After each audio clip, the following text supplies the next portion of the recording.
Prior to 1848, California was a sparsely populated expanse of quiet agricultural settlements. The land was primarily stewarded by indigenous communities and Californios, inhabitants of Spanish and Mexican descent. That January, a carpenter named James Marshall was inspecting the tail race of a local sawmill he was building. In the cold water, he spotted a few shiny, metallic flakes. John Sutter, the mill's owner, desperately tried to keep the discovery quiet, but word leaked. Within months, 300,000 prospectors, the 49ers, abandoned their homes and rushed toward the Pacific coast. To get there, these fortune seekers endured brutal journeys.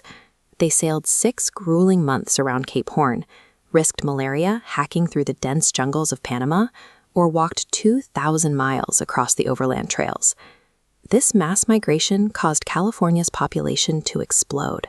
Almost overnight, the port of San Francisco swelled from 200 people into a boomtown of 36,000, its harbor completely choked with abandoned ships.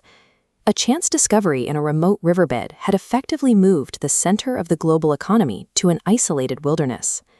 In this early phase of the rush, the geology was extremely forgiving. During the era of placer panning, new arrivals could extract loose gold flakes directly from the river gravel, using nothing more than a shallow metal pan. But the boomtowns that sprang up around these rivers were highly unstable. Law and order were virtually non-existent, and the demographics were wildly skewed. In 1850, California's population had roughly 12 men for every single woman.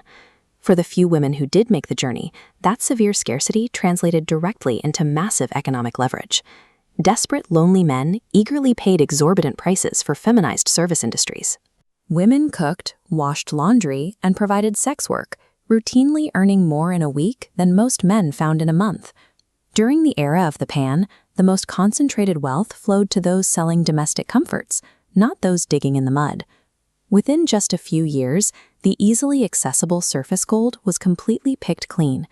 The geology demanded more effort, forcing independent prospectors to team up to process larger volumes of dirt.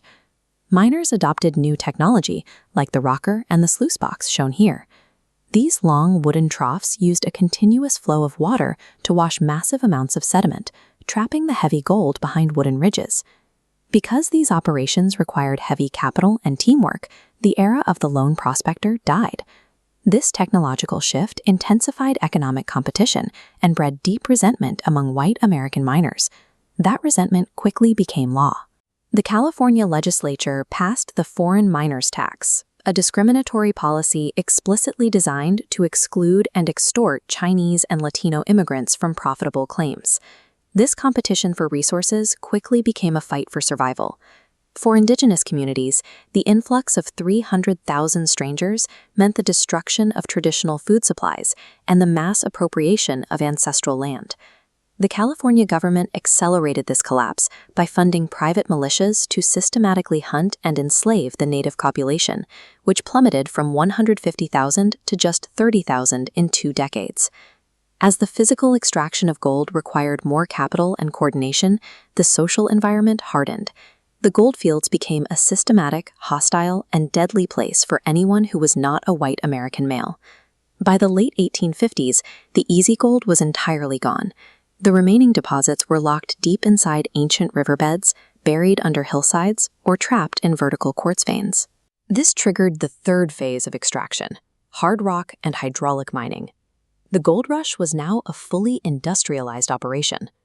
Mining companies deployed hydraulic monitors, massive water cannons that blasted entire mountainsides into liquid mud to free the gold trapped inside.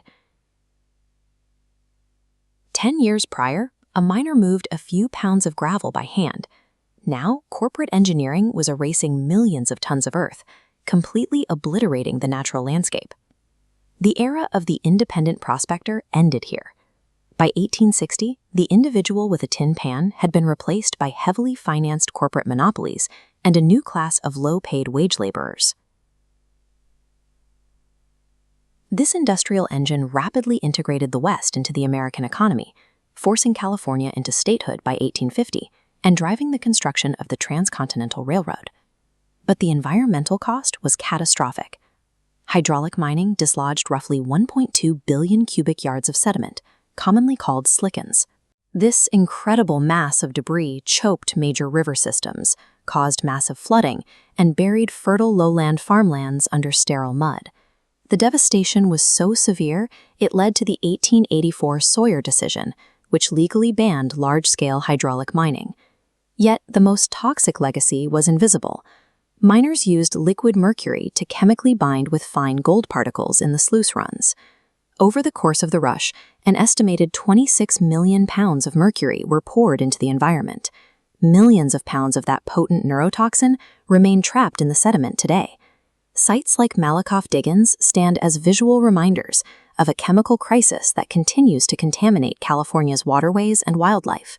The romantic mythology of the pioneer adventure obscures the reality of the gold rush. This was a hyper-industrialized event that rapidly built the modern American West by permanently poisoning the Golden State.